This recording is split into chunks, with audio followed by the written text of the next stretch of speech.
C4 C3 मैंने complete करवा दिया था, रुको मैं चेक कर लेता हूँ।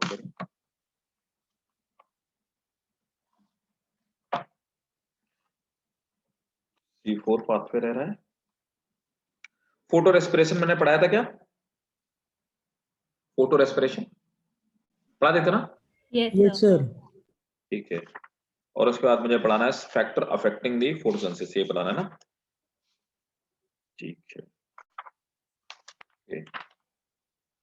C4 पाथवे, C3 पढ़ा दिया, CO2 ठीक है। ओके, तो पहले हम लोग पढ़ते हैं C4।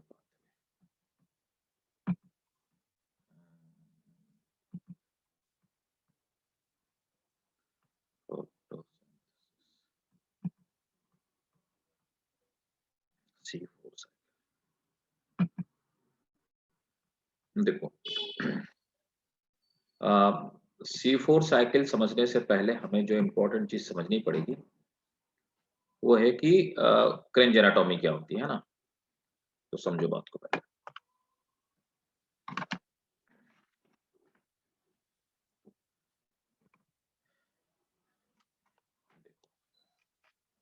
तो पहले हमें ये समझना पड़ेगा what is क्रेंज anatomy.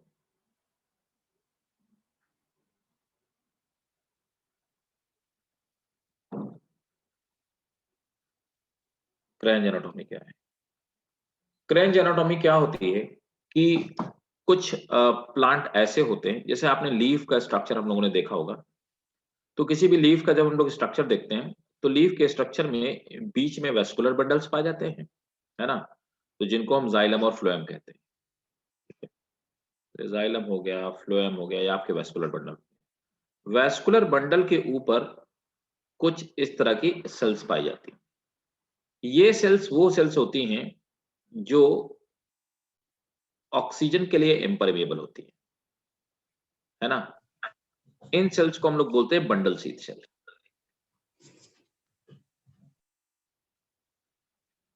Bundle sheath cells, bundle sheath cell के ऊपर, है ना? कौन आ रहा है भाई अभी? कौन वेटिंग में? ये जॉन कौन है? देखो, अब इसके ऊपर क्या होता है, ये बंडल शीथ सेल्स हो गई, ये वेस्कुलर बंडल हो गया।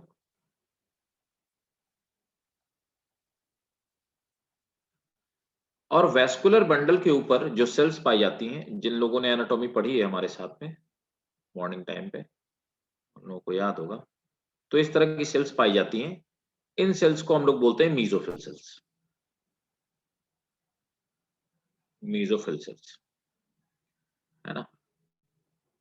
तो ये मीजोफिल सेल्स, और यहाँ पे बंडल शीथ सेल। तो यहाँ पर होता क्या है कि आधा काम तो यहाँ पर होता है मीजोफिल सेल में, और आधा काम जो होता है जाकर के बंडल शीथ में होता है। ठीक है, नॉर्मली क्या होता है कि ये जो एनाटॉमी चलती है, तो नॉर्मल कंडीशन में आपने देखा होगा कि इन्हीं में, नॉर्मल कंडीशन में जब आप देखेंगे तो इन्हीं के अंदर ये जो आपके मीजोफिल सेल्स होती हैं, इन्हीं में C3 साइकिल मतलब केल्विन साइकिल चलता रहता है। यहाँ पर ऐसा नहीं होता। यहाँ पर C3 साइकिल चलता है कहाँ पे? बंडल शीथ के अंदर। ठीक है, तो आधा काम ऊपर होता है और आधा काम नीचे होता है, नीचे की तरफ। ठीक है ना? अब देखो एक और खास बात, इसे C4 साइकिल क्यों बोलते हैं? तो ये तो हो गई क्रेंज एनाटॉमी। तो इसे C4 साइकिल क्यों बोलते हैं? वहां पर क्या था कि पहला जो कंपाउंड बन रहा था वो C3 कंपाउंड था, 3 कार्बन से बना हुआ कंपाउंड था, है ना? और यहां पर जो पहला कंपाउंड बनेगा वो बनेगा क्या? ऑक्जेलो एस्टिक एसिड, OAA। ये 4 कार्बन से बना हुआ कंपाउंड है। ठीक है, वहां पर क्या होता था? RuBP CO2 को कैप्चर करता था, 6 कार्बन कंपाउंड बनता था, फिर 6 कार्बन कंपाउंड 3 कार्बन कंपाउंड में कन्वर्ट हो जाता है ना, TGA में। ठीक है, तो वहां पर साइकिल में जो पहला स्टेबल प्रोडक्ट बनता था वो बनता था क्या? 3 कार्बन का, इसीलिए उसको C3 साइकिल बोलते हैं। यहां पर पहला स्टेबल जो प्रोडक्ट बनता है उसको हम लोग क्या बोलते हैं? ऑक्सिलोएस्टिक एसिड, वो C4 कंपाउंड, इसीलिए इसको हम लोग C4 साइकिल बोलते हैं। एक और खास बात, इसका मतलब है कि जहां पर C3 साइकिल चल रहा है, बहुत गौर से समझिएगा, तो यहां पर C3 साइकिल यहां चल रहा है ना। तो C4 साइकिल में C3 साइकिल भी चलता है, C4 साइकिल के अंदर ही C3 साइकिल चलता है। जहां C3 साइकिल चल रहा है, पहली बात वो सेल्स ऑक्सीजन के लिए परमेबल नहीं है। इसका मतलब है कि यहां पर C4 साइकिल में किसी भी तरह का नो फोटो रेस्पिरेशन, तो यहां पर फोटो रेस्पिरेशन नहीं होगा। अगर ऑक्सीजन का कंसंट्रेशन बढ़ जाए तो भी यहां पर फोटो रेस्पिरेशन नहीं होने वाला। इसीलिए ऐसा मानते हैं कि जो C4 प्लांट होते हैं ये आपके ज्यादा एडवांस प्लांट होते हैं, ठीक है। So they are more advance kind of the plant, ठीक है। तो ये हमारा C4 साइकिल। क्लियर है भाई, समझ में आ गया बात? सर हाँ सर इसमें फोटो रेस्पिरेशन क्यों नहीं होता है?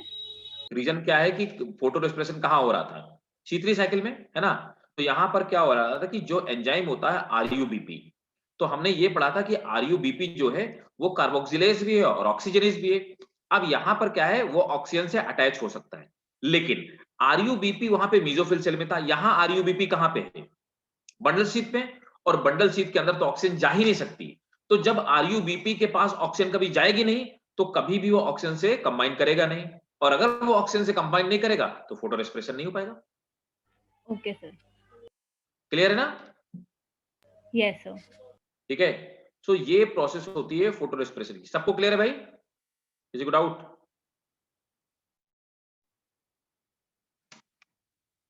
Any doubt? No sir. अच्छा चलिए, ठीक। अब देखिए,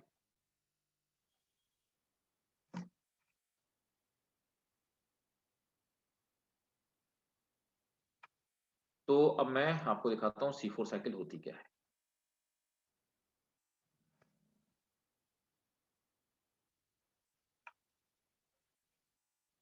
देखो, ये है C4 साइकिल, है ना।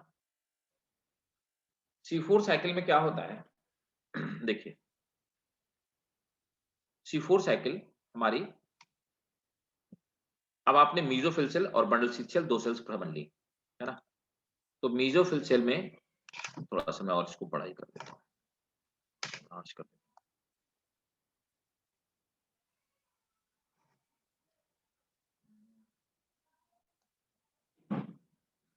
देखो यहां पर क्या है, ऊपर मीजोफिल सेल में एटमॉस्फेरिक कार्बन डाइऑक्साइड आई, तो CO2 आई, और CO2 का यहां पे फिक्सेशन जो करता है उसको हम लोग बोलते हैं PEP, फॉस्फोइनॉल पाइरुवेट, PEP बोलते हैं। PEP एक 3 कार्बन से बना हुआ कंपाउंड है, 3C कंपाउंड है। फॉस्फोइनॉल पाइरुवेट को PEP बोलते हैं। PEP क्या करता है, अब देखो वहां पर कार्बन डाइऑक्साइड को कौन कैप्चर कर रहा था? Ribulose bisphosphate carboxylase oxygenase, RUBP, rubisco जिसको बोल रहे थे। यहां पर रुबिस्को की जगह PEP है। PEP क्या करता है, CO2 को कैप्चर करता है, और कैप्चर करने के बाद फिक्सेशन करता है। फिक्सेशन करने के बाद सबसे पहले किसमें कन्वर्ट कर देता है? ऑक्सिलो एस्टिक एसिड में, oxalo OAA, OAA, OOA 4C compound. Oxalo acetic acid transport होकर के प्लाज्मोडेस्माटा के थ्रू बंडल शीथ सेल में चला जाता है। ट्रांसपोर्ट होने के बाद ये जो ऑक्सिलो एस्टिक होता है, इसका डिकार्बोक्सिलेशन होता है। तो ऑक्सिलो एस्टिक एसिड का डिकार्बोक्सिलेशन होता है। ऑक्सिलो एस्टिक एसिड एक कार्बन छोड़ देता है, और कार्बन छोड़ने के बाद फिर से किसमें कन्वर्ट हो जाता है? PEP में कन्वर्ट हो जाता है, और PEP वापस आ जाता है। उसके बाद यहां पर C3 साइकिल चलने लगती है, इसको हम लोग C4 साइकिल बोलते हैं। बाकी बिल्कुल C3 साइकिल से, तो यहाँ C3 एसिड का रिजनरेशन हो जाता है, फिर से PEP वापस आ जाता है। समझ आया? सर एक और बार बता दीजिए। हाँ मैं फिर से बता देता हूँ। देखो क्या है कि यहाँ पर आप फिर से देख पा रहे होंगे, देखो दो सेल्स हैं, ऊपर मीजोफिल सेल, नीचे bundle sheath cell. Mesophyll cell में क्या होता है, मीजोफिल सेल ने कार्बन डाइऑक्साइड लिया, कार्बन डाइऑक्साइड CO2, मतलब एक कार्बन ये ज्वाइन हुआ किसके? PEP के साथ में। PEP के साथ CO2 मिलकर के बनाता है क्या है? Oxalo acetic acid. Oxalo acetic acid मतलब 4C कंपाउंड बन गया, तो पहला कंपाउंड बना 4C कंपाउंड, इसीलिए इसको C4 साइकिल बोलते हैं। अब ऑक्सिलो एस्टिक एसिड ये प्लाज्मोडेस्माटा मतलब ये जो होल्स हैं इनके थ्रू मीजोफिल से आ जाता है बंडल शीथ में। बंडल शीथ में आने के बाद ये क्या करता है, तो मतलब ऑक्सिलो एसिड का काम क्या होता है, बंडल शीथ के अंदर CO2 लाने का काम होता है। ये आया, ये ब्रेक होता है, किसमें ब्रेक होगा, पीपी प्लस CO2 में। अब ये CO2 यहां पे रिलीज हो गई, ये CO2 किस में जाएगी, C3 साइकिल में, केल्विन साइकिल में चली जाएगी, और सेम जैसे केल्विन साइकिल C3 चल रही थी वैसे चलेगी।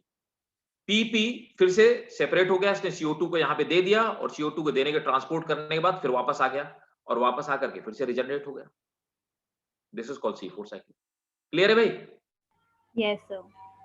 नोट कर लो।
ड्रॉ कर लिया तो मुझे बताना भाई।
सर बना लिया।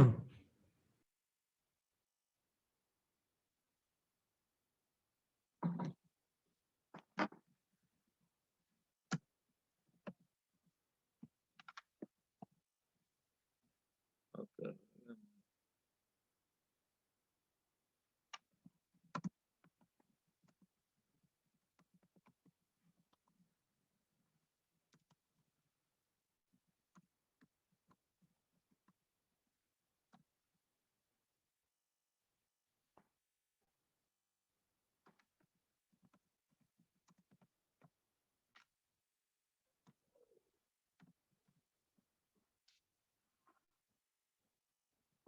ड्रॉ कर लिया सबने? Sir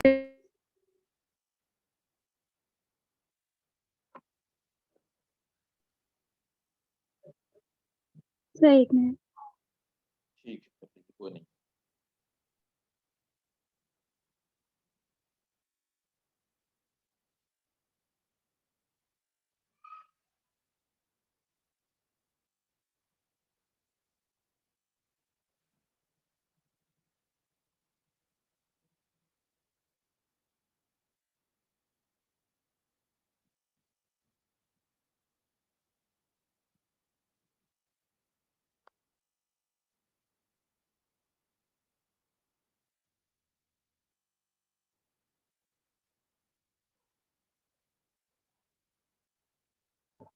done sir. डन, ठीक है।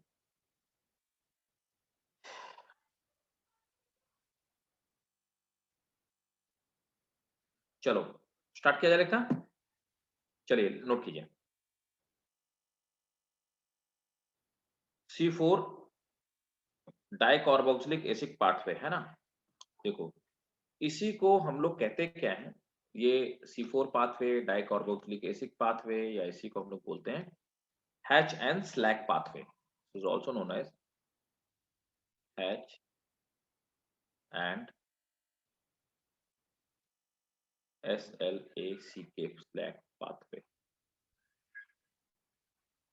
इसको हैच एंड स्लैक पाथवे बोलते हैं, है ना। नोट करेंगे, it was discovered by Hatch and slack.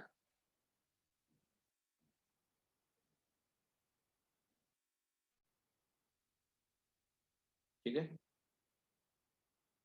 कहां पे पाया जाता है C4 plant, like sugar cane, ये भी याद रखना, सुगर केन में, मेज में, मक्के में, शुगर केन में पाया जाता है, मेज में पाया जाता है। इसी को हम लोग HSK पाथवे भी बोलते हैं, हैच स्लैक, और तीसरा था कॉट स्कैट। ठीक है, तो एक तो हो गया हैच, दूसरे हो गया स्लैक। इसको रिप्रेजेंट करने का जो काम किया हुआ था, है ना, शुगर केन की लीव्स में, वो काम किया था कॉट कॉट सैक ने, है ना। तो इसीलिए KORTSCHAK, है ना, कॉट सैक इनका नाम था। तो इसीलिए हैच स्लैक पाथवे बोलते हैं, इसी को C4 पाथवे बोलते हैं। C4 क्यों बोलते हैं, क्योंकि पहला जो प्रोडक्ट बनता है वो C4 4 कार्बन का कंपाउंड 4C कंपाउंड बनता है, इसी को HSK साइकिल पे हम लोग बोलते हैं। ठीक है, तो ये पाया जाता है शुगर केन में, मेज में, और बहुत सारे मोनोपॉड्स में। ठीक, नोट करो।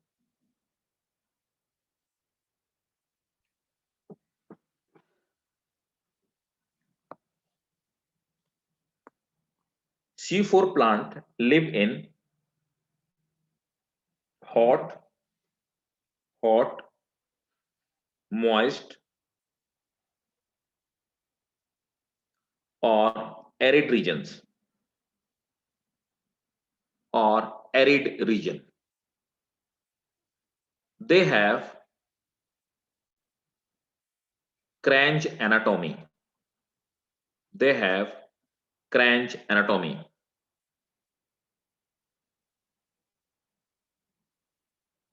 Next point. In cranch anatomy,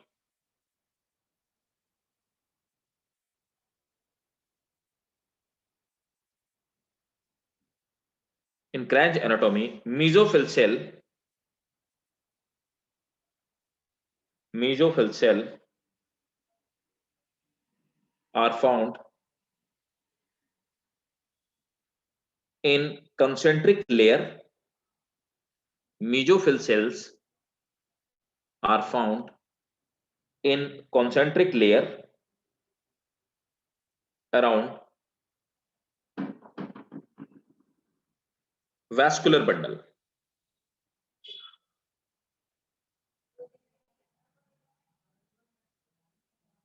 Next point. Both mesophyll and bundle sheath, both mesophyll and bundle sheath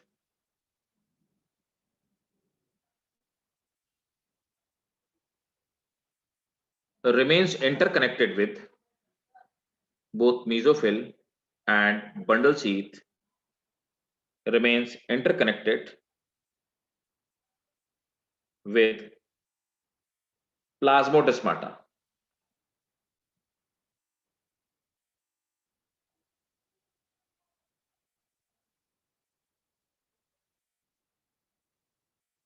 Next point.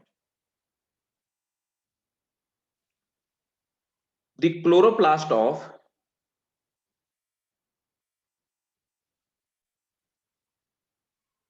mesophyll have well developed grana. The chloroplast of mesophyll. The chloroplast of mesophyll have well developed grana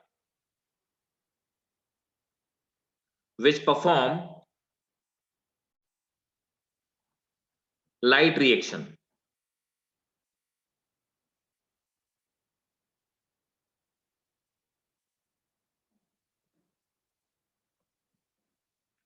Next point. The mesophyll possess PP enzyme, phosphoenol pyruvate. The mesophyll possess PP enzyme. Next point. The bundle sheath also possess chloroplast.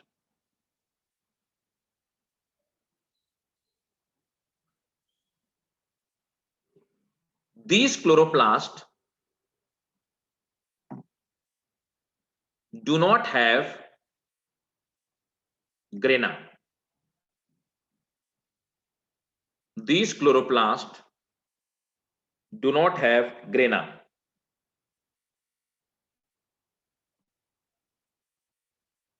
But well developed stroma.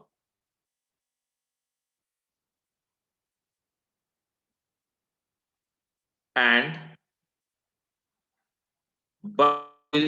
possess And bundle sheath possess rubisco.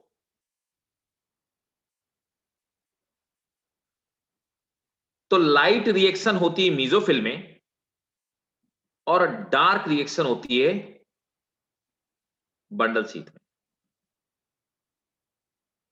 Chloroplast दोनों में पाए जाते हैं, mesophyll में भी और bundle sheath में भी. लेकिन दोनों के क्लोरोप्लास्ट में एक डिफरेंस होता है. ऊपर वाली जो सेल्स है मीजोफिल, उसमें ग्रेना पाए जाते हैं और नीचे वाले क्लोरोप्लास्ट में ग्रेना नहीं, स्ट्रोमा पाया जाता है.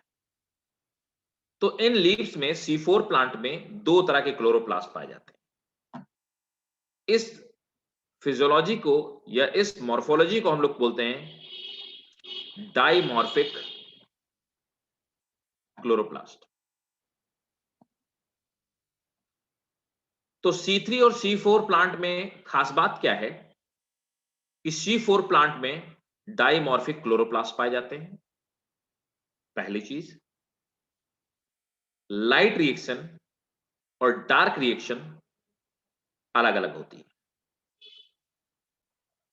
जो कि C3 प्लांट में नहीं होता है. तो नेक्स्ट पॉइंट नोट करेंगे.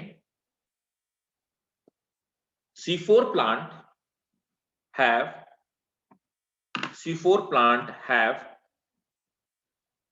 dimorphic chloroplast.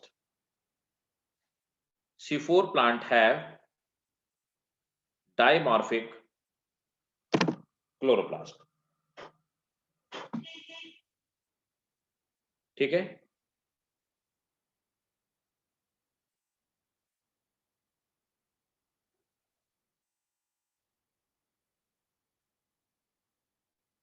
ओके. अब नेक्स्ट, ये तो थी हमारी क्रैंज एनाटॉमी. तो क्वेश्चन ये पूछा जाए कि व्हाट इज क्रैंज एनाटॉमी, तो जो भी मैंने अभी तक आपको बताया आप वो क्रैंज एनाटॉमी में लिख सकते हैं. ठीक है. अब C4 साइकिल होता क्या है, बस यही जो साइकिल है इसी को हमको रिप्रेजेंट करना है. तो नोट करो. फर्स्ट फिक्सेशन है ना. तो फर्स्ट पॉइंट लेंगे फिक्सेशन. तो देखो फिक्सेशन कैसे होता है. फिक्सेशन किसका होता है, मतलब CO2 का फिक्सेशन. तो देखिए फर्स्ट पॉइंट है, मतलब फर्स्ट हेडिंग है फिक्सेशन ऑफ CO2. ठीक है. CO2 is fixed by PP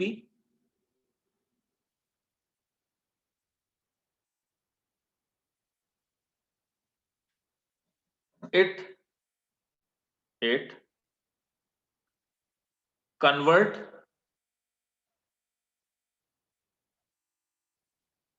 into oxaloacetic acid. Sir it ठीक है, कन्वर्ट्स के बाद क्या बोला? into oxaloacetic acid. तो देखो पीपी क्या करता है, पीपी CO2 के साथ कंबाइन हो जाता है ना, और बनाता क्या है, ऑक्जेलो एसिटिक एसिड, है ना। और पीपी CO2 को कंबाइन करके ऑक्जेलो एसिटिक एसिड बनाने का जो काम करता है, उस एंजाइम का नाम है पीईपी कार्बोक्सिलेज, पीईपी कार्बोक्सिलेज। हाँ नोट कर लो, PEP combine with CO2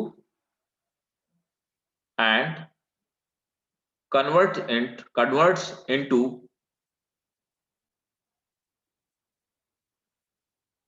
oxaloacetic acid. तो पीपी CO2 से कंबाइन होता है, ऑक्जेलोएसिटिक एसिड में कन्वर्ट हो जाता है, और इस रिएक्शन को कैटलाइज करता है पीपी कार्बोक्सिलेज।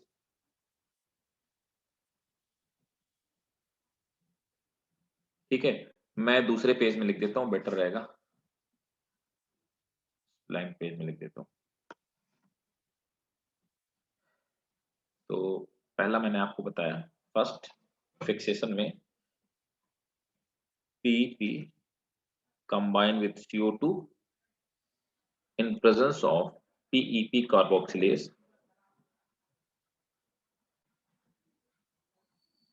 और ये कन्वर्ट हो जाती है ऑक्जेलोएसिटिक एसिड में।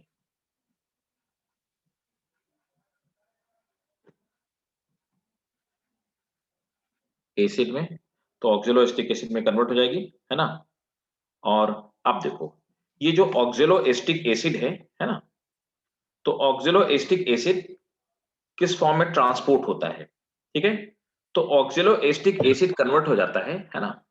अब देखिए ऑक्जेलोएसिटिक एसिड कन्वर्ट होता है मैलिक एसिड,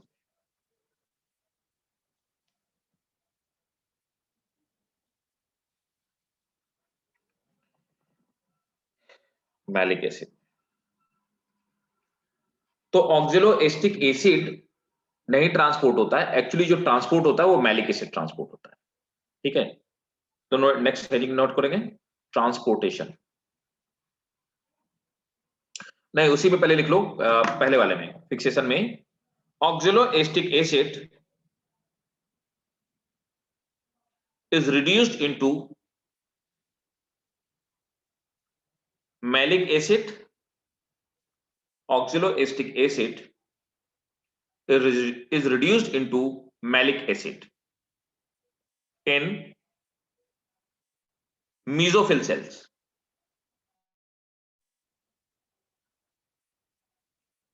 Next heading है transportation.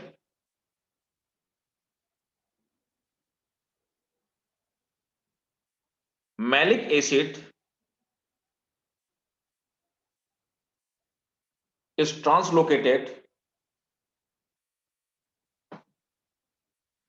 Malic acid is translocated into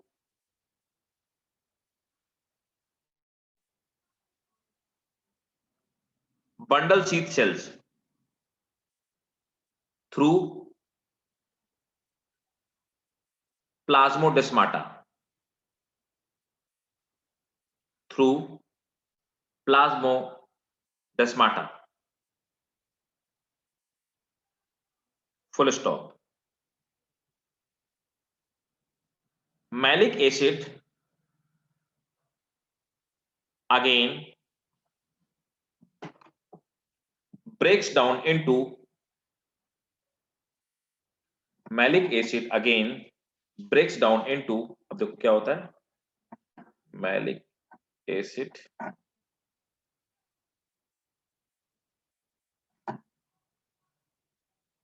breaks down into pyruvic acid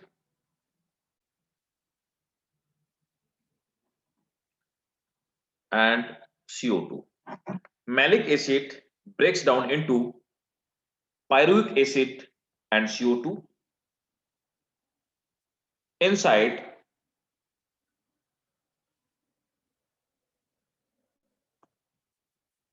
bundle sheath cells.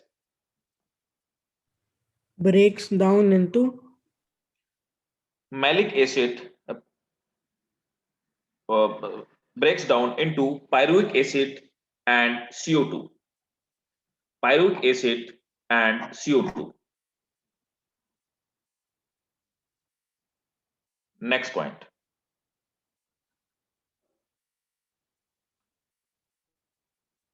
अब फाइनल फिक्सेशन. नेक्स्ट पॉइंट है, फोर्थ हेडिंग है, that is final fixation.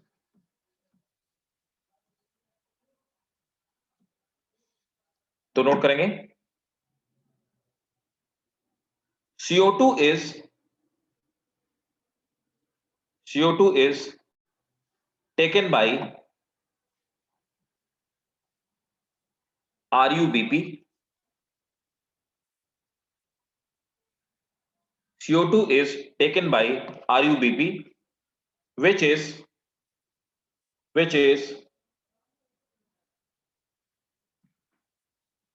final or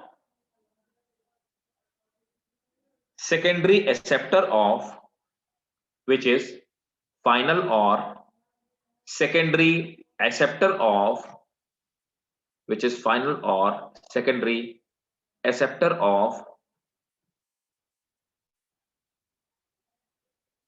CO2. Fourth, next है, ये third heading थी, fourth heading है regeneration of PP. Regeneration of PEP. अब देखो PEP का रीजनरेशन क्या है, तो नोट करेंगे, पायरुवेट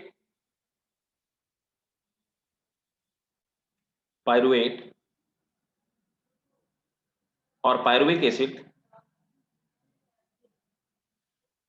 चेंज इनटू पायरुवेट और pyruvic acid change into PEP with help of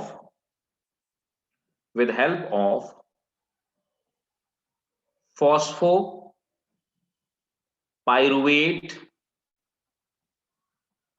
kinase enzyme and regeneration of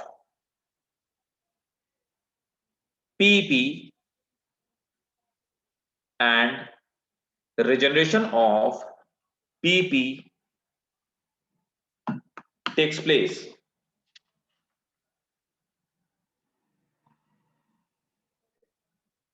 inside mesophyll cell. फिर से वही साइकिल चलता रहेगा. अब देखिए,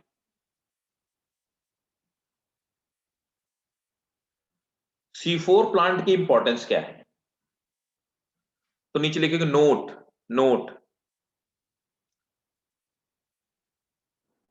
C4 plant have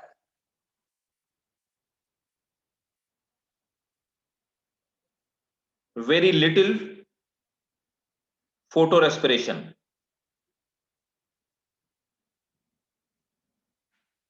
Hence, they are more efficient and advanced. Full stop. एक और पॉइंट लिखो, नेक्स्ट पॉइंट नोट में, C4 plant have a disadvantage. फायदा है तो नुकसान भी है. C4 plant have a disadvantage that they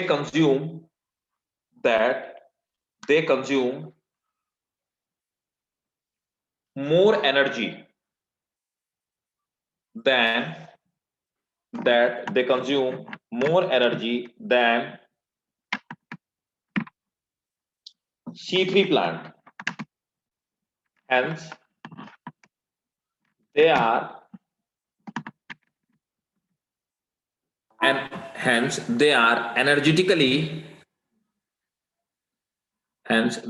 energetically less efficient. ठीक है भाई, समझ में आ गया? तो एनर्जी ज्यादा कंज्यूम करते हैं, इसलिए ये कम एफिशिएंट होते हैं, है ना? Clear? Yes, sir. Yes, sir. ये डिफरेंस था C3 और C4 प्लांट में, है ना? ठीक है, तो कई बार अगर C3 और C4 प्लांट में डिफरेंस आपको समझ में आए, है ना, तो आप क्या कर सकते हैं कि आप दोनों को कंपेयर कर सकते हैं। अगर आपसे पूछा जाए कि what is difference between C3 and C4 plant, तो आप उसको ऐसे कंपेयर करके लिख के आ सकते हैं। एक तो क्रैंज एनाटॉमी के टर्म्स में लिख के आ सकते हैं, दूसरी पीईपी के टर्म्स में लिख करके आ सकते हैं, है ना? इतने सारे डिफरेंसेस हैं। क्लियर है? किसी को डाउट कोई? Any doubt? No, sir. तो चलिए, कोई डाउट नहीं तो वन लास्ट थिंग, लास्ट चीज क्या बची इसमें, इस चैप्टर में? फोटो एक्सप्रेशन पढ़ा ही चुका हूं। फैक्टर्स अफेक्टिंग फोटोसिंथेसिस, है ना? तो चलो मैं पहले समझा देता हूं कि फैक्टर कैसे कैसे अफेक्ट करते हैं फोटोसिंथेसिस को। तो पहला एक कॉन्सेप्ट है लॉ ऑफ लिमिटिंग फैक्टर, है ना? तो लॉ ऑफ लिमिटिंग फैक्टर क्या होता है? देखो, लॉ ऑफ लिमिटिंग फैक्टर क्या है कि हमारी इफिशियंसी को कोई भी चीज अगर लिमिट कर लगे, जैसे मान लो कि आप पढ़ रहे हैं, है ना? तो आपके एंड पे या मेरे एंड पे, हम दोनों के एंड पे क्या क्या चीजें हो सकती हैं हमारी आपकी इफिशियंसी को, हम आप 1.5 घंटे क्लास करते हैं, इस इफिशियंसी को कम करने वाली क्या चीज हो सकती है? पहले इंपॉर्टेंट चीज कि आपके एंड पे लाइट कम है या मेरे एंड पे लाइट कम है, तो लाइट हो सकती है। दूसरी चीज, आपके एंड या मेरे एंड पे इंटरनेट कनेक्टिविटी, अगर इंटरनेट कनेक्टिविटी लिमिटेड है, बाकी सब कुछ अवेलेबल है, तो भी सबसे इंपॉर्टेंट फैक्टर क्या हो गया जो हमारी प्रोसेस को स्लो या फास्ट कर सकता है? इंटरनेट। तो अब लिमिटिंग फैक्टर इंटरनेट हो जाएगा। फिर क्या है कि बुक्स हमारी, है ना, राइटिंग बोर्ड हमारा, है ना? तो कोई भी चीज लिमिटिंग फैक्टर हो सकती है। तो किसी भी प्रोसेस में वो फैक्टर जो जनरली कम अमाउंट में होता है, ये जिसकी डेफिशिएंसी होती है, वही लिमिटिंग फैक्टर बन जाता है। ऐसे फोटोसिंथेसिस में वाटर कम है तो वाटर लिमिटिंग फैक्टर हो गया, लाइट कम है तो लाइट लिमिटिंग फैक्टर हो गया। तो नॉर्मली क्या होता है, light is not a limiting factor, क्योंकि लाइट सब जगह एबंडेंटली अवेलेबल है। ठीक है, तो लिमिटिंग फैक्टर क्या हो सकता है? क्यों? ये था law of limiting. Excuse me, sir. हाँ बेटा बताओ। Sir, can chlorophyll be a limiting factor? Chlorophyll, yes it can be limiting factor, क्योंकि क्लोरोफिल का फॉर्मेशन होता है मैग्नीशियम की वजह से, है ना? अगर किसी प्लांट में मैग्नीशियम की डेफिशिएंसी हो जाए तो उसको हम क्लोरोसिस बोलते हैं, तो क्लोरोफिल का फॉर्मेशन नहीं होगा। अब प्लांट में लीव्स वेरीगेटेड हो जाएंगी, आधी येलो येलो कलर की, कुछ ग्रीन कलर की। सो अगर किसी पर्टिकुलर मिनरल की मान लो मैग्नीशियम की डेफिशिएंसी हो जाए तो क्लोरोफिल कैन फैक्टर, जिसकी वजह से फोटोसिंथेसिस की एफिशिएंसी गिर जाए। ठीक है, बट जनरली क्या होता है, जनरली इट में बी वाटर, इट में बी टेम्परेचर, ये लिमिटिंग फैक्टर्स होते हैं। ठीक है, सबसे पहले लाइट की बात आते हैं। तो एक पर्टिकुलर फ्रीक्वेंसी से ऊपर, एक पर्टिकुलर फ्रीक्वेंसी से नीचे लाइट में अगर हम फ्रीक्वेंसी आप बढ़ा दो तो भी लाइट, क्योंकि लाइट का एक पर्टिकुलर स्पेक्ट्रम है जिसको हम बोलते हैं पीएआर, फोटोसिंथेटिकली एक्टिव रेडिएशन, उसी के अंदर फोटोसिंथेसिस होगी, है ना? तो लाइट बढ़ा देने से, ठीक है, जैसे जैसे आप लाइट का स्पेक्ट्रम बढ़ाओगे तो धीरे धीरे क्या होगा, फोटोसिंथेसिस बढ़ेगी, लेकिन एक पर्टिकुलर लिमिट के बाद पे, है ना? ठीक है, क्या हुआ कि हमने क्या किया, लाइट की इंटेंसिटी बढ़ाई तो फोटोसिंथेसिस बढ़ी, लेकिन जैसे वो इंटेंसिटी का लेवल आ गया उसके बाद फोटोसिंथेसिस कांस्टेंट हो जाएगी। अच्छा, अगर बहुत ज्यादा लाइट बढ़ा दी जाए, बहुत ज्यादा लाइट बढ़ा दी जाए, है ना, तो एक प्रोसेस होती है, उसको हम लोग बोलते हैं सोलराइजेशन। सोलराइजेशन क्या होता है? सोलराइजेशन में जितने भी सेल्स के फोटोसिंथेटिक ऑर्गेनेली, सॉरी, जितने सारे सेल के ऑर्गेनेली, नॉट फोटोसिंथेटिक, वो तो होगा ही होगा, जितने भी सेल के ऑर्गेनेली वो ऑक्सीडाइज हो सकते हैं। अगर बहुत इंटेंसिटी, हाई इंटेंसिटी की लाइट लगा दी है, पेड़ जल जाएगा, प्लांट जल जाएगा। क्यों? क्योंकि उसके जो फोटोसिंथेटिक ऑर्गेनेली होंगे वो सोलराइज हो जाएंगे, मतलब उनका ऑक्सीडेशन हो जाएगा और डिस्ट्रॉय हो जाएंगे। ठीक है, तो लाइट इंटेंसिटी बढ़ाने पर एक लिमिट तक फोटोसिंथेसिस बढ़ती है, उसके बाद फोटोसिंथेसिस बढ़ने वाली नहीं है। तो पहली चीज हो गई लाइट, ठीक है, मैं लिखवा दूंगा, पहले मैं समझा देता हूं। दूसरी चीज है कार्बन डाइऑक्साइड, CO2। CO2 में अलग अलग प्लांट अलग अलग बिहेव करेंगे। कैसे? C4 C3 अलग अलग बिहेव करेंगे। C4 के ऊपर बहुत ज्यादा फर्क पड़ने वाला नहीं है, क्योंकि उसकी केल्विन साइकिल चल रही, बंडल शीथ चल रही। लेकिन C3 प्लांट में क्या है कि C3 प्लांट में थोड़ा सा हम एक लिमिट तक CO2 बढ़ाएंगे तो फोटोसिंथेसिस बढ़ेगी, नो डाउट बढ़ेगी। उसके बाद एक लिमिट के बाद CO2 बढ़ाने के बाद फोटोसिंथेसिस बढ़ने वाली नहीं है, ठीक है। कोई ना क्यों? क्योंकि कोई ना कोई फैक्टर लिमिटिंग फैक्टर हो जाएगा। जैसे लाइट हो गई, लाइट में भी लिमिटिंग फैक्टर, तो कोई ना कोई फैक्टर लिमिटिंग फैक्टर की तरह काम करने लगेगा, ठीक है। उसके बाद हम टेम्परेचर की बात करते हैं। टेम्परेचर हमेशा ऑप्टिमम टेम्परेचर में ही, C4 प्लांट ज्यादा टेम्परेचर बियर करने की कैपेबिलिटी रखते हैं, लेकिन C3 प्लांट एक ऑप्टिमम टेम्परेचर में ही फोटोसिंथेसिस करते हैं। टेम्परेचर बहुत ज्यादा इंपैक्ट नहीं डालता फोटोसिंथेसिस पे, ठीक है। वाटर बढ़ाने से नहीं बढ़ने वाली। अगर वाटर की स्कैरिसिटी हो जाएगी तो फोटोसिंथेसिस रुक सकती है। अगर वाटर की स्कैरिसिटी हो गई, वाटर कम है, तो प्लांट फूड कम बनाएगा, फोटोसिंथेसिस हिंडर हो जाएगी, ठीक है। समझ आ गया? Yes, sir. Yes, sir. ठीक है, तो अब भाई लोगों इसको हम लोग नोट कर लिया जाए, ठीक है ना। तो ये 4 फैक्टर थे, ठीक है, और this is the last topic, है ना। तो पहले नोट कर लिया जाए। चलो, तो हम लोग क्या करते हैं पहले, ठीक है। तो सबसे पहला फैक्टर है ना, द फर्स्ट फैक्टर इज, अच्छा, सबसे पहले हम लोग लिखेंगे लॉ ऑफ लिमिटिंग फैक्टर।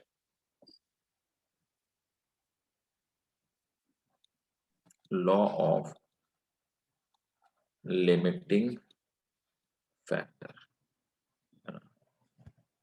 ये पूछा जाता है 2 मार्क्स में, अक्सर पूछा जाता है, स्कूल में पूछा जाता है, what is the law of limiting factor.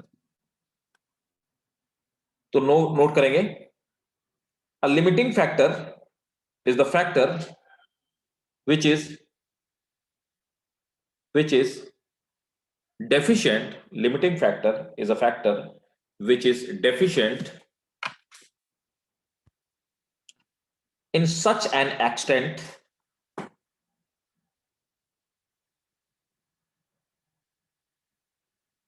which is deficient to such an extent that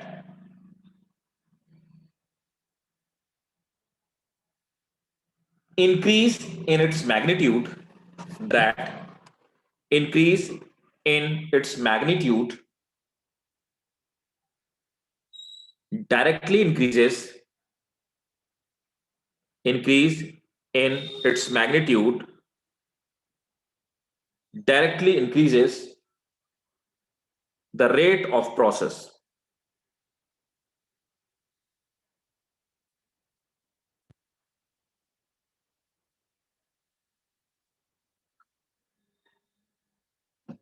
इसी में लिखेंगे the effect of limiting factor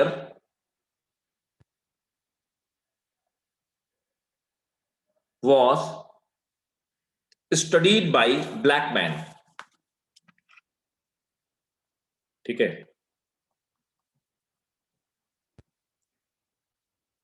is studied by Blackman.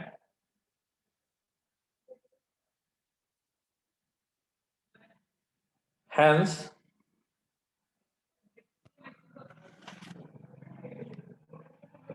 he formulated, hence this is also called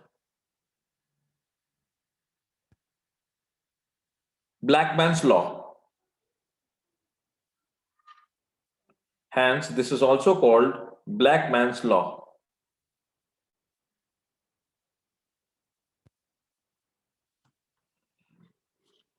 ठीक है। Yes, sir. अब पहला factor, first factor लिखेंगे, ठीक है, जो फैक्टर इन्फ्लुएंस करते हैं। फर्स्ट फैक्टर लाइट, पहला फैक्टर है, तो फैक्टर इन्फ्लुएंसिंग फोटोसिंथेसिस में पहला फैक्टर है लाइट। लाइट नहीं, लाइट इंटेंसिटी लिखो, लाइट इंटेंसिटी।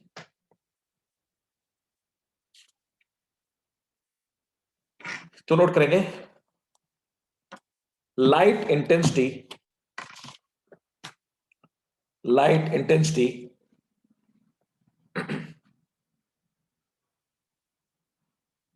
depend on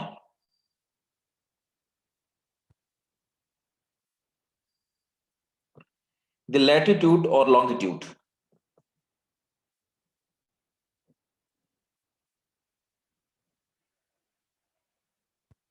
ठीक है, full stop. While increasing the intensity,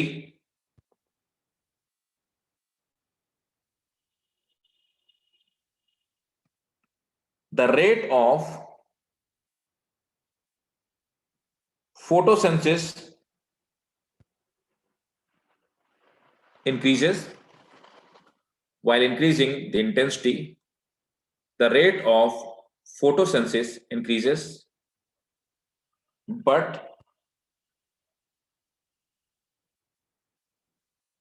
at higher light intensity,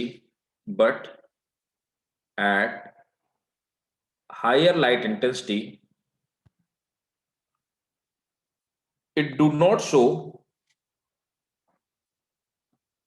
further increment. It do not show further increment. ये ग्राफ ऐसे बना लेना, नीचे इंटेंसिटी डाल लेना, लाइट इंटेंसिटी इस डायरेक्शन में, और इस डायरेक्शन में आप डाल सकते हैं फोटोसिंथेसिस।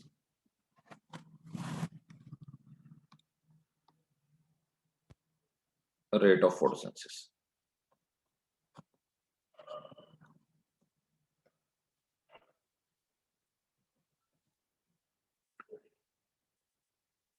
ठीक है, Yes, sir.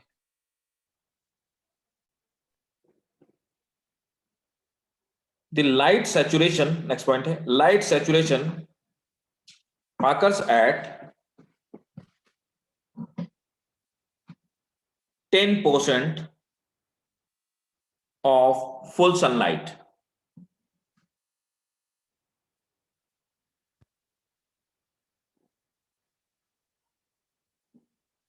ठीक है, एंड इसी लिखो full stop, increase in light beyond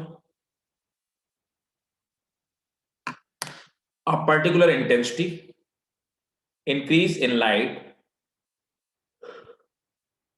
beyond a particular intensity may lead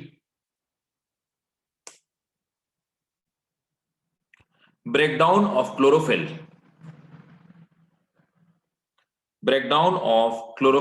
molecule. Second factor, तो पहला फैक्टर हो गया लाइट, सेकेंड फैक्टर है breakdown of chlorophyll.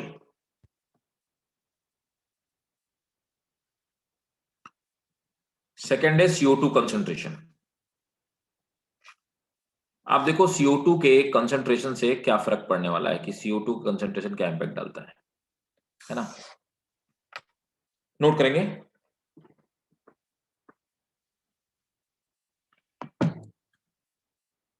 This is the major limiting factor.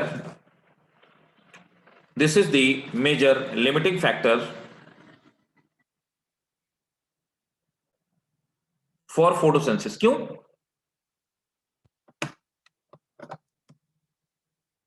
ये मेजर लिमिटिंग फैक्टर क्यों हो सकता है?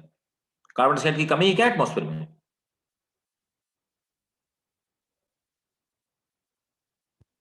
Yes, sir. कैसे कमी भाई? सर वो 0.something% में है। लेकिन इतना तो पोल्यूशन फैल रहा है।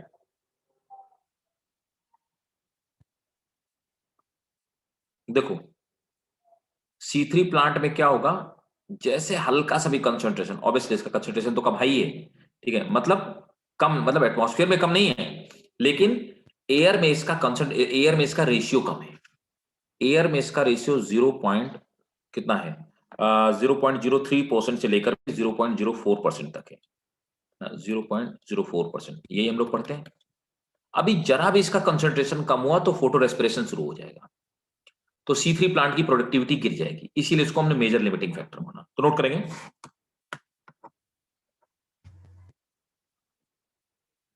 CO2 concentration or ratio is low in atmosphere.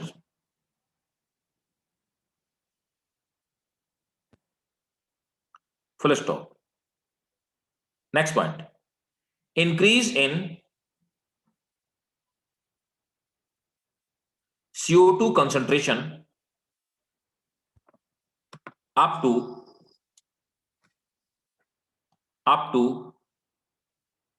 0.05% can increase the rate of photosynthesis.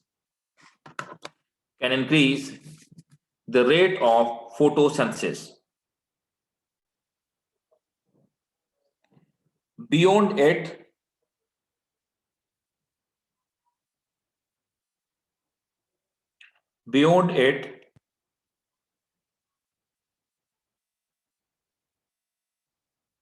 the photosynthesis decreases.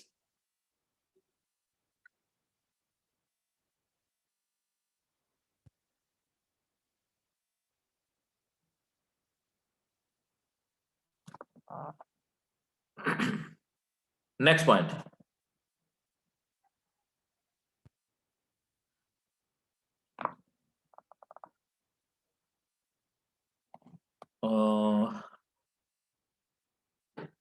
C4 plant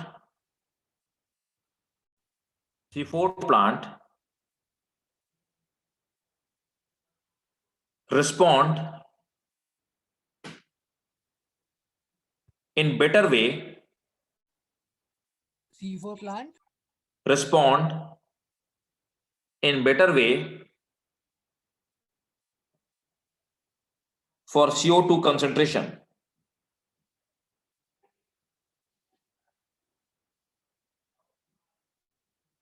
For sir respond है ना, बेटर वे के बाद क्या बोला आपने? for CO2 concentration.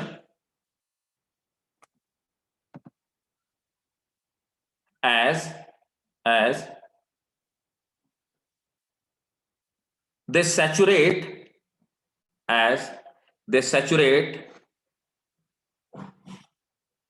at greater limit of CO2 in comparison to C4 plant. मतलब अगर CO2 का कंसेंट्रेशन बढ़ाया जाएगा तो C3 प्लांट में फोटोसिंथेसिस ज्यादा होगी और वो लिमिट ज्यादा होगी, ज्यादा लंबे समय तक होगी। लेकिन C4 प्लांट में थोड़ा कंसेंट्रेशन बढ़ाने पे फोटोसिंथेसिस बहुत स्लाइटली बढ़ेगी, उसमें ज्यादा फर्क नहीं पड़ेगा। तो CO2 कंसेंट्रेशन के लिए C3 प्लांट ज्यादा इफिशिएंट है फोटोसिंथेसिस की रेट को बढ़ाने के लिए, लेकिन C4 प्लांट में उसके रिस्पेक्ट में फोटोसिंथेसिस रेट कम बढ़ेगी। ये इस बात का कहने का मतलब है। Next, temperature.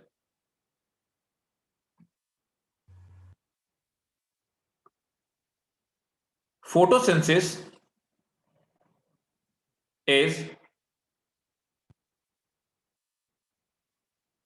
a temperature sensitive but temperature have a very little of effect, but temperature have a very little of effect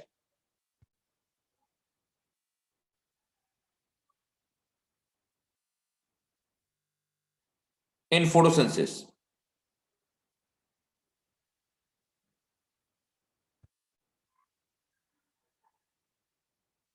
Next point.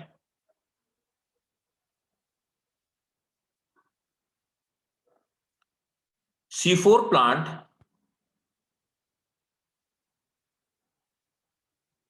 C4 plant shows high photosynthesis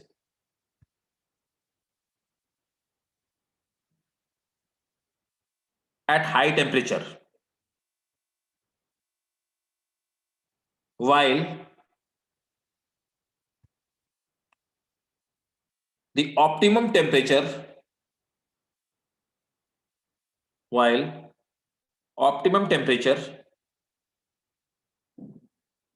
is very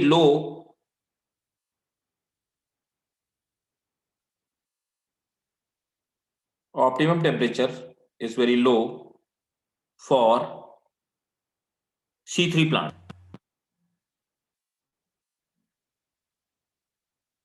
Next, water.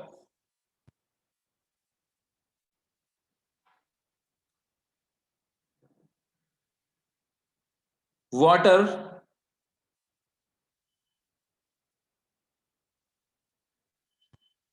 stress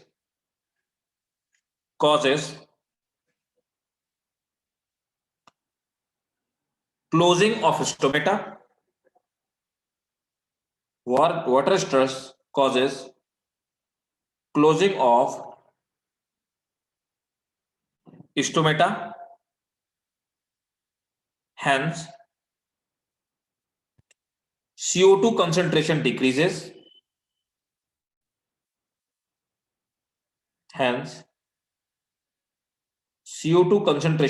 decreases. That's how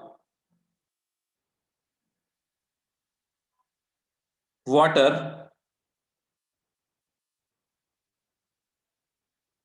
affect photosynthesis indirectly.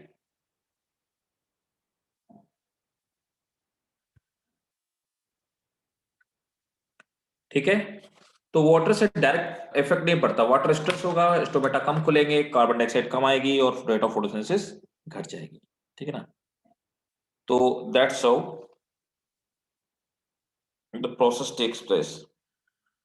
और ऐसे factor होते हैं जो इसको influence करते हैं photosynthesis को. Clear है भाई? Yes, sir. Yes, sir. This was all about the photosynthesis. ठीक है. अच्छा, अब एक क्वेश्चन है, तो आमना आपके क्वेश्चन का आंसर मैं देना चाहूंगा, है ना? Yes sir. सर एक मिनट. हाँ. सर मेरे को एक और क्वेश्चन था. आपने भी बताया था प्लांट में जो मैग्नीशियम की डेफिशिएंसी होती है तो कौन सी क्या हो जाता है? वो मैं अभी न्यूट्रिशन वाला चैप्टर पढ़ा दूंगा. क्लोरोसिस होती है. क्लोरोसिस. ठीक है सर. हाँ. क्लोरोसिस का मतलब ये मत समझना कि क्लोरीन की एफिशिएंसी बढ़े. क्लोरोसिस का मतलब ये भी नहीं कि क्लोरोप्लास्ट गायब हो जाता है. इसका मतलब होता है तो जो वेन्स होंगी ना, जहां वेन्स होंगी ना, वहां येलो येलो, ये वेन्स के किनारे किनारे येलो येलो हो जाएगा, है ना. तो इसे लीव्स की हम क्लोरोसिस बोलते हैं. ये मैं बताऊंगा अभी.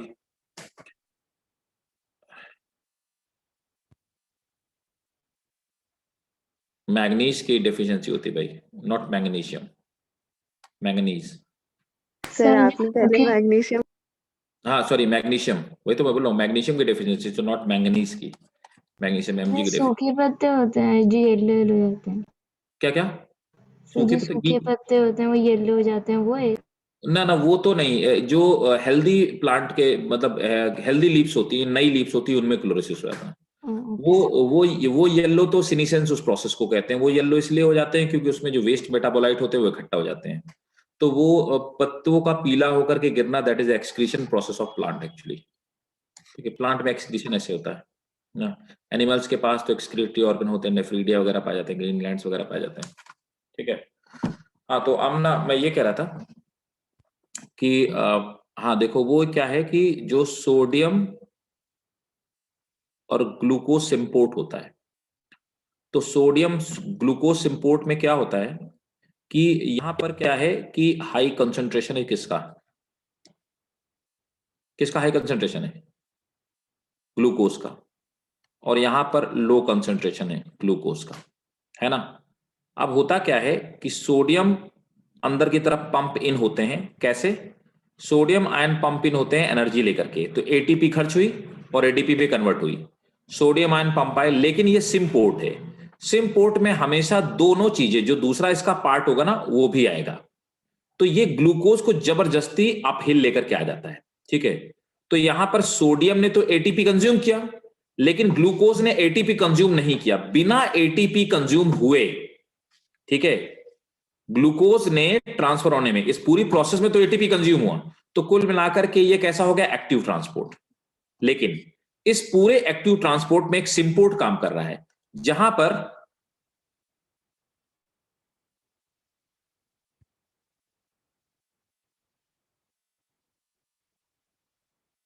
हर्षित तुम बोलो यार, क्या कहना चाहते हो, बताओ। हाँ, क्या कहना चाहते हो, पहले तुम ही बोलो। सर डेफिशिएंसी मैंगनीज की वजह से होगा ना, आपने परसों भी तो ये। अरे मेरे मालिक, मैंने वो बताया था कि मैंगनीज, मैंने ये कहा था कि मैंगनीज उसके कोर में पाया जाता है, मैंगनीज बनाता है, लेकिन डेफिशिएंसी मैग्नीशियम की होगी, ये मैंने कहा था। परसों डेफिशिएंसी की बात नहीं हो रही थी, परसों तुमने ये पूछा हुआ था कि सर जो क्लोरोप्लास्ट का मॉलिक्यूल का स्ट्रक्चर होता है उसमें क्या होता है, ये पूछा था ना, बताओ।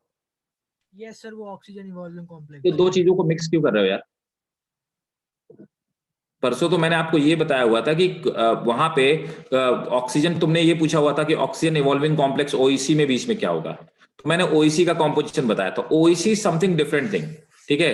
और ये क्लोरोफिल का जो मॉलिक्यूल होता है, क्लोरोफिल का मॉलिक्यूल कैसा होता है, क्लोरोफिल का स्ट्रक्चर मैंने बताया था आपको, बताओ भाई, नहीं याद होगा आपको? पायरोल रिंग होती है, तुम लोगों को पुराना वाला कुछ नहीं याद होता है। पायरोल रिंग पाई जाती है, 34 कार्बन पाए जाते हैं, आप देखना, मैंने आपको बताया, आप लोगों को बताया हुआ था। और जब मैंने आपको सेल बायोलॉजी पढ़ाई है थी, उसको खोल के देखना, उसमें मैंने बताया हुआ है कि क्लोरोफिल का जो मॉलिक्यूल होता है उसका फॉर्मेशन कैसे होता है। तो क्लोरोफिल का मॉलिक्यूल किस चीज से मिलकर बना होता है, बताओ भाई, देखो क्लोरोफिल का मॉलिक्यूल किस चीज से मिलकर बना होता है। तो क्लोरोफिल का मॉलिक्यूल किससे बना होता है, मैग्नीशियम से बना होता है कि नहीं बना होता, कि मैग्नीज से बना होता, बताओ भाई। हाँ, क्यों? मैग्नीशियम से सर। मैग्नीशियम से बना होता है, तो मैग्नीशियम अगर डेफिशिएंट होगा तो क्लोरोफिल का फॉर्मेशन होगा, नहीं होगा, नहीं सर। लीव्स येलो हो जाएंगी, उसको क्लोरोसिस कहते हैं। चीजों को मिक्स नहीं करो और बाल में खाल बिल्कुल नहीं निकालो यार तुम लोग, चीजों को अलग अलग करके सेपरेटली पढ़ो। देखो क्वेश्चन आप लोग इसलिए सिर्फ ना पूछे कि क्वेश्चन पूछना है सर से, ठीक है, क्वेश्चन इसलिए पूछो क्योंकि आपका डाउट क्लियर हो। There must be purpose behind a question, मेरा ये मानना है। सर आपने अभी ये बताया तो उसके बाद मुझे कंफ्यूजन हुआ, तो मैंने गूगल पे सर्च यार कंफ्यूजन क्या, मिक्स, हाँ तो बताओ ना, गूगल करने में क्या, गूगल करके देख लो।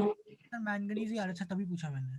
क्या मैंगनीज आ रहा है कि क्लोरोफिल मैंगनीज से बना होता है, यार है क्या? ये नहीं, क्लोरोसिस वाला।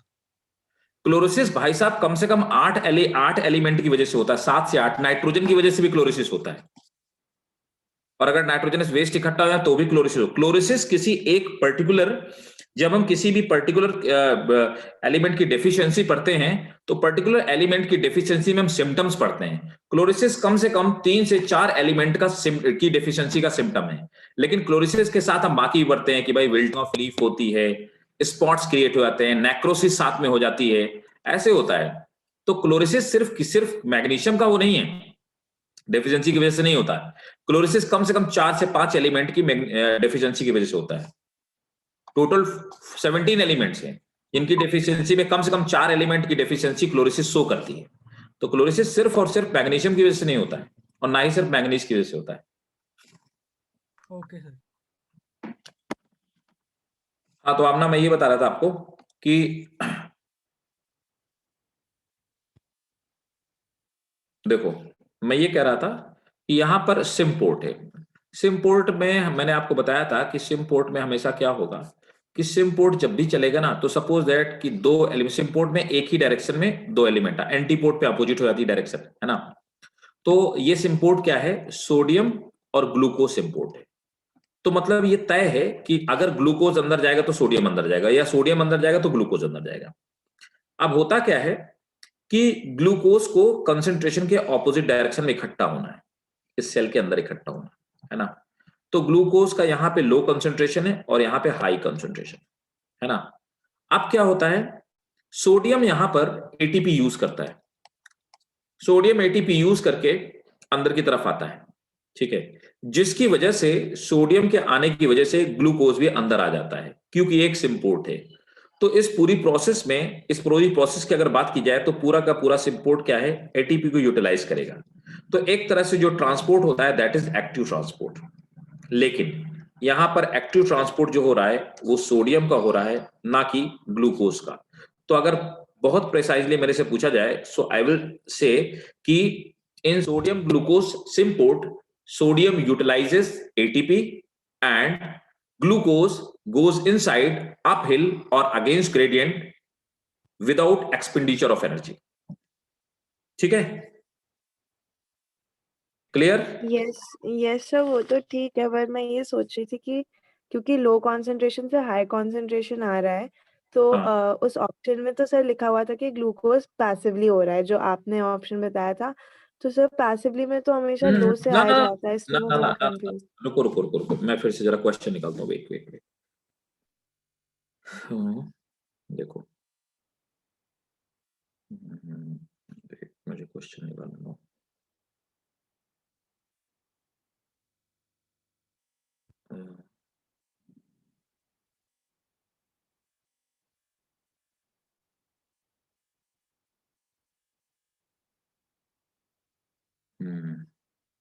क्वेश्चन था, देखो, during sodium dependent glucose transport, है ना, sodium transported passively from the lumen into the gut and glucose transported against concentration gradient. ये तो गलत है ना? मैंने देखो इसका आंसर क्या बताया था, मैंने इसका आंसर बताया था कि इसका आंसर होगा डी, है ना, डी। Yes sir. तो देखो डी वाला आंसर क्या है, sodium transported actively and glucose passively. तो देखो इसमें एनर्जी किसने खर्च की, सोडियम ने। तो एक्टिव ट्रांसपोर्ट किसका हाँ हुआ, सर, सोडियम का। ग्लूकोज कैसे ट्रांसपोर्ट हुआ, एनर्जी खर्च की क्या, नहीं, नहीं ना, तो कैसे ट्रांसपोर्ट हुआ, पैसिव। पैसिवली। तो अगर हम अलग अलग एलिमेंट की बात करेंगे तो हम ये कहेंगे कि सोडियम का ट्रांसपोर्ट कैसा हुआ, एक्टिव, पोटे, और ग्लूकोज का कैसा हुआ, पैसिव। पैसिव। लेकिन ये सिंपोर्ट कैसा है, एक्टिव। राइट। मतलब आप समझ गए, यस सर। राइट, ये चीज है, और होगा कंसंट्रेशन ग्रेडियंट के अगेंस्ट ही। ठीक, okay sir, okay sir, thank you sir. Welcome बेटा। ठीक है, तो ये था हमारा सोडियम पोटेशियम, सॉरी, ये सोडियम ग्लूकोज सिंपोर्ट। तो अब नेक्स्ट क्या है,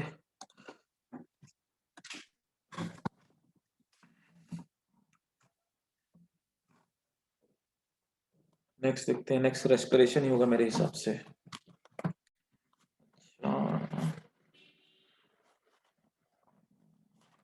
ट्रांसपोर्टेशन मैंने पढ़ा दिया, फोटोसिंथेसिस पढ़ा दिया।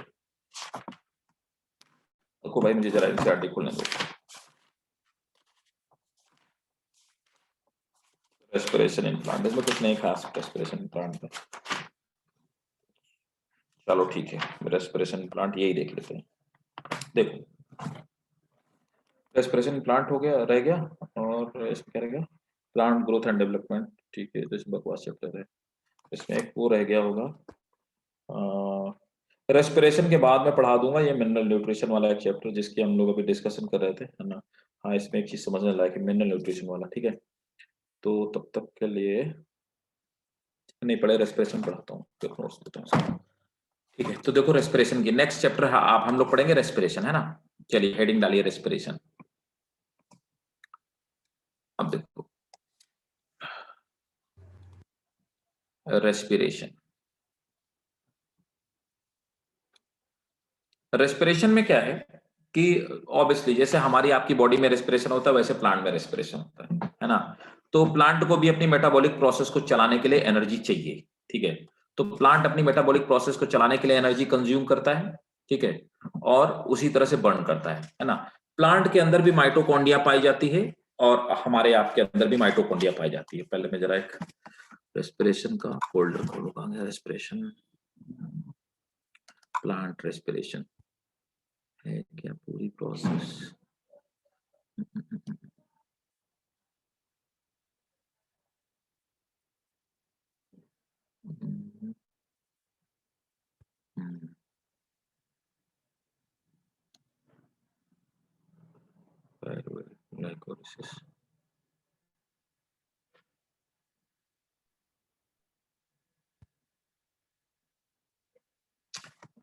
जरा कुछ मैं थोड़ा सा आपको पहले एक बार समझा दूं कि प्रॉपर कैसे होता है।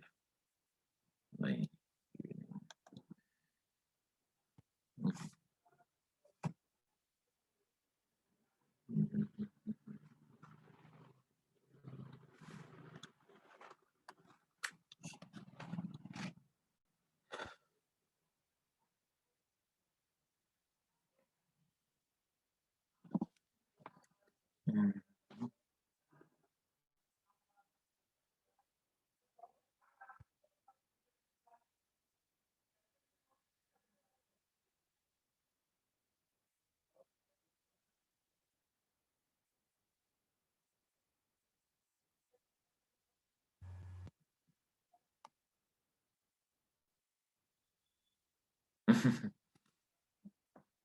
अच्छा, नया चैप्टर कल स्टार्ट, कल कौन सा दिन है? सैटरडे?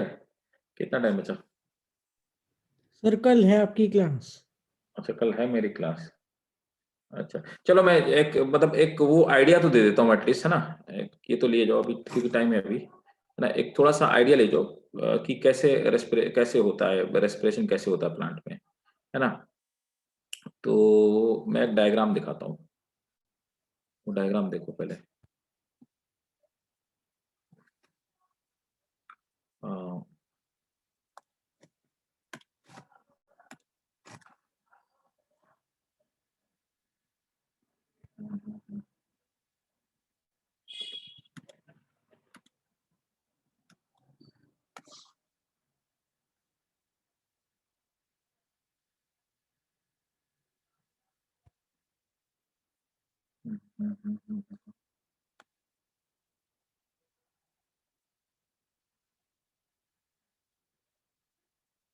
देखो इस डायग्राम को देखो।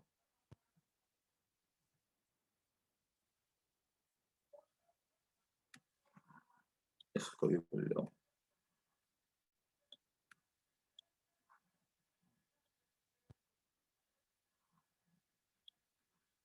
बेसिक प्रोसेस पे आते हैं। ग्लूकोजेनोलिसिस छोड़ो, ये छोड़ो, ये तो एनिमल्स में होती है। और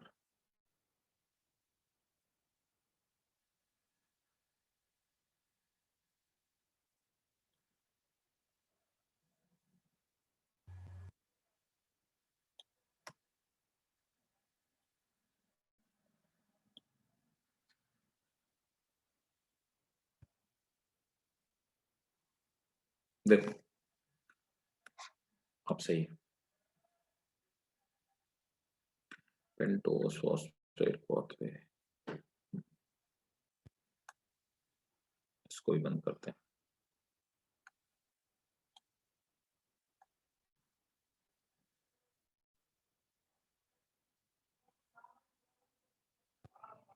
देखो अब सही है।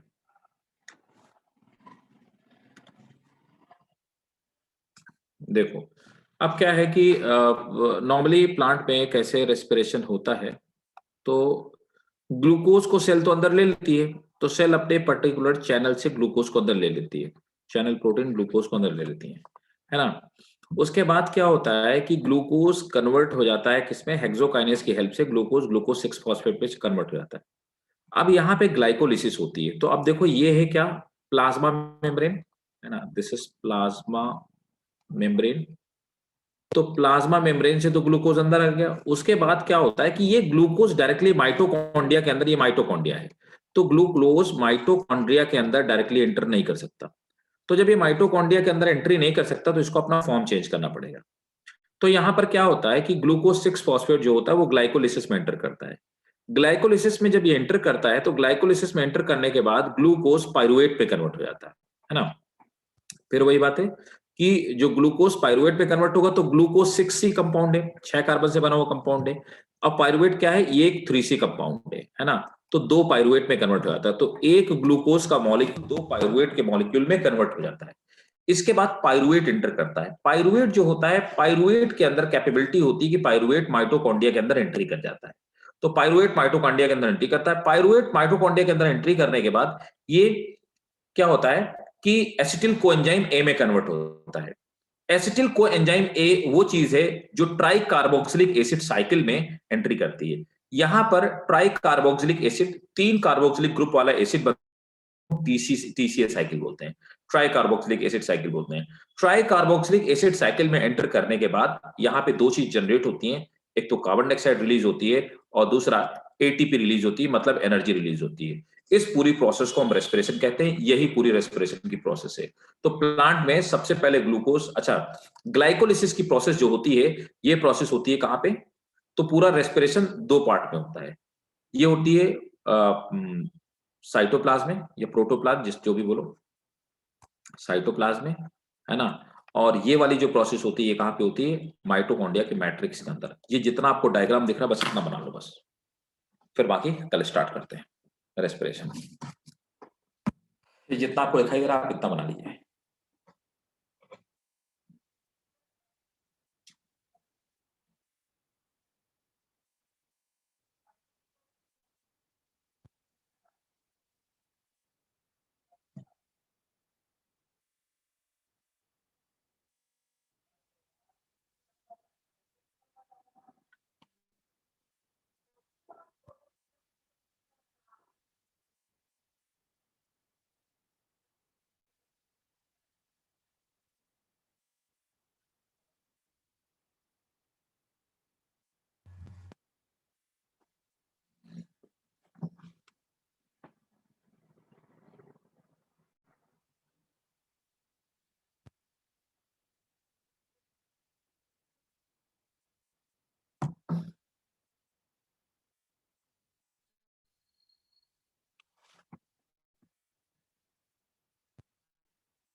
ड्रॉ हो गया भाई?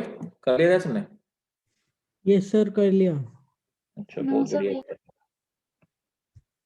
ठीक है ठीक है, करो तब तक मैं क्वेश्चन दे देता हूँ।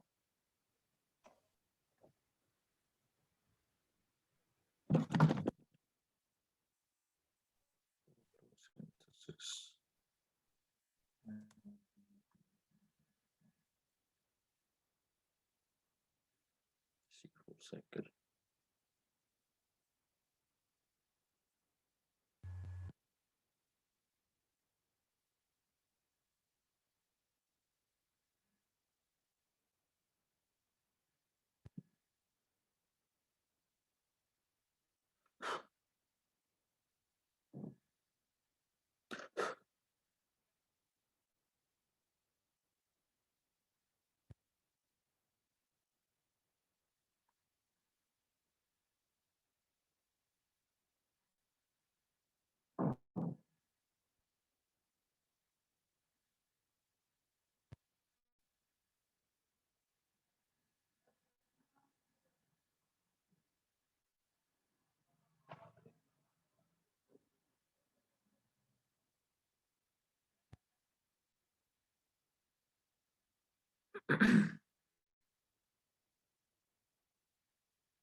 Sir, done.